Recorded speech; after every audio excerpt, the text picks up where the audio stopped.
Hey everyone, so this is Manisha and welcome back to the my YouTube channel. And in today's video, we are going to do last question. This is the GeoFrost, and I hope you have enjoyed. I mean, you guys are struggling to solve this question. So now it might have been easy. Okay, so this is again from the cash flow statement. So let's do the I have done the few calculation ready made because I am in hurry right now, so that's why I have just done this all calculation. So I will explain how this has been done. So this is the question is like what is saying. GeoFrost is preparing its statement of cash flow for the year ended 31st October 2007, and you have been presented with the following information. So they provided the statement of profit or loss for the year end. Okay, so this is extract and financial position for the last 2 years. So they have non-current asset, current assets, inventory, trade receivables, cash, total assets, equity and liability, then retained earning, and these are the just figure. Okay, so now they have also provided with the additional information, that's a depreciation expense for the year, and asset with the carrying amount of this much has been disposed for the profit of 720. See, they have provided ready-made figure for the depreciation, so we don't need to perform any calculation. And again, they have provided the figure for the profit now, so you don't need to worry regarding the profit. But yes, you need to find out the sale proceed amount, in how much amount the asset has been sold. Why? Because this is a cash inflow. We will discuss this later on.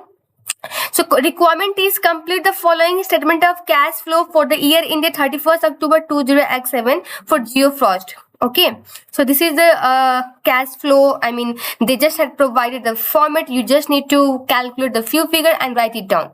So first one is profit before tax and profit after tax. So we will take profit before tax. And what is the profit before tax figure? It's given here is 15,000. And they have taken a 30 common, so we need to check whether our question require us to take 30 common. So no, here question didn't say you to take 30 common, so we will write down full 15,000, and it will be profit before tax figure. So before tax, PBT, profit before tax. Now adjustment for the depreciation. Now the additional information already provide the depreciation figure, and that's a 4658000. So here we will write down. Just a second. I think we are doing something wrong. So here we will write down. Just wait. Okay.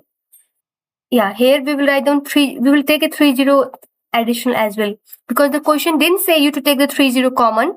Yes. And now depreciation amount is 4658123. Now this will be added. Why? Because we have subtracted while driving the profit for the year, while we got our profit for the year.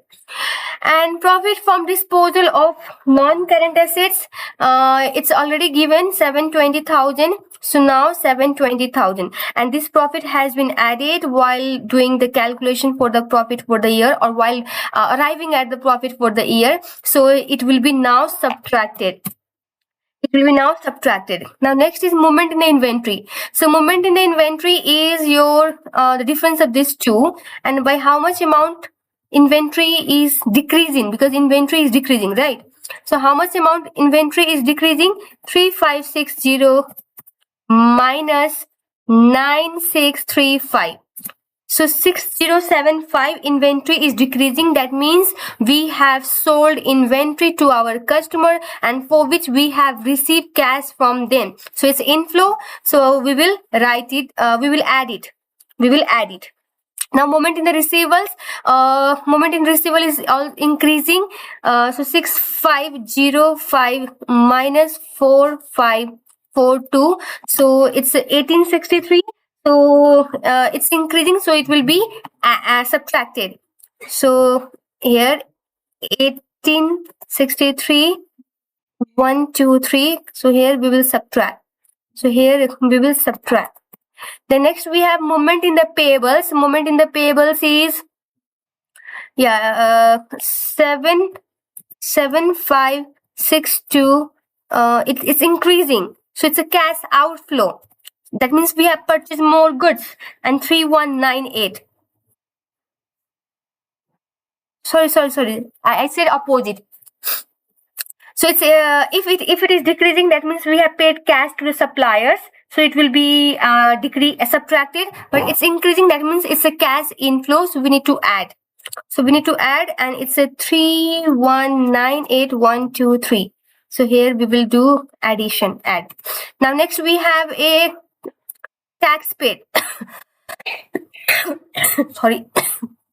For tax paid, you need to sorry. For tax paid, you need to check whether in the current liability there is tax any accrued or not. So you can see, yeah, in the current liability there is taxation liability as well.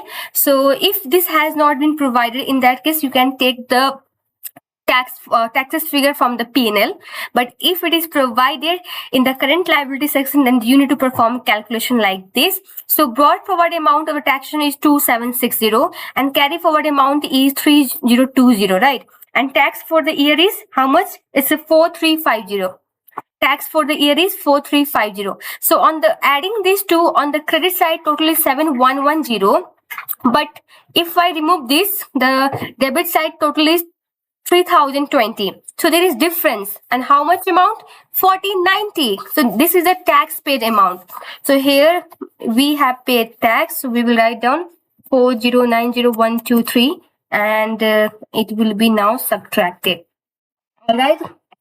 Okay. So now next question, cash flow from investing activity. Payment to acquire tangible non-current asset. See, for tangible non-current asset, they have provided the carrying amount figure. If you remember from the previous question, the starting one, that they have provided the cost and the accumulated depreciation. But here they have provided they didn't provide such breakdown. So that means it's a carrying amount. And so I have done here calculation that brought forward amount is 26574 and carry forward amount is 282, right?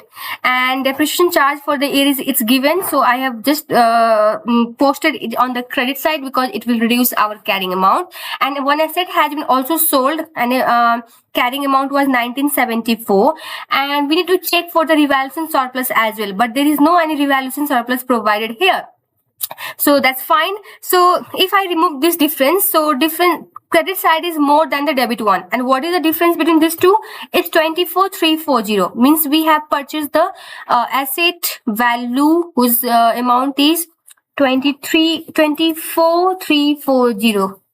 1, 2, 3. So we will again here subtract because we are purchasing the assets, so we will subtract. Yes. Now proceed from the sale of non-current asset. So yeah, for this figure, you need to perform calculation because they have provided the carrying amount and the profit. So how we calculate the profit? Sale proceed minus carrying amount. This will be our profit. Okay. So now sale proceed we don't know. Carrying amount, yes, we know it's 1974 and profit is 720. I'm taking 30 common. Okay. So by subtracting these two, I will get 720. So in order to get the sale proceed, we need to add both of these two. Okay. So that means sale proceed was 2694. Sale proceed was 2694. 1, 2, 3. So we have received this amount, so it will be added. And next we have proceed from issue of share capital. So they didn't any provide additional information regarding share capital, so it can be easily calculated from the equity section.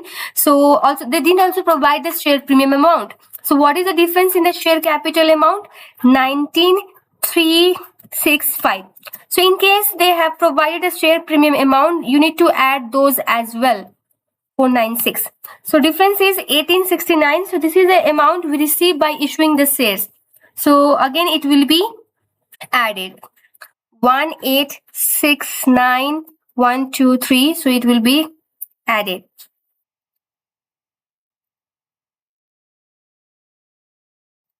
Yes.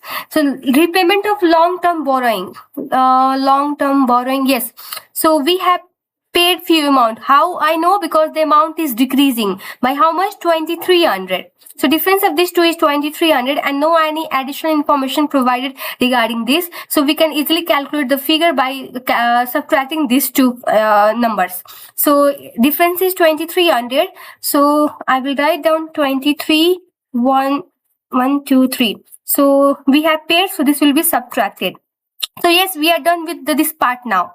So net increase and decrease in cash, it will be same as we have done in the previous question. You just need to calculate the cash flow from operating activity, cash flow from investing activity, cash flow from financing activity, adding all those. If it is a positive, write the number and write down here increase. But if it is negative, write down those number and write down here decrease. And cash and cash equivalent at the beginning of the period. So this should be your brought forward cash balance. It's 163. And one more thing that you need to check whether there is any overdraft or not. Yes, we have overdraft. So you need to subtract 1063 minus 429 in order to write the figure here.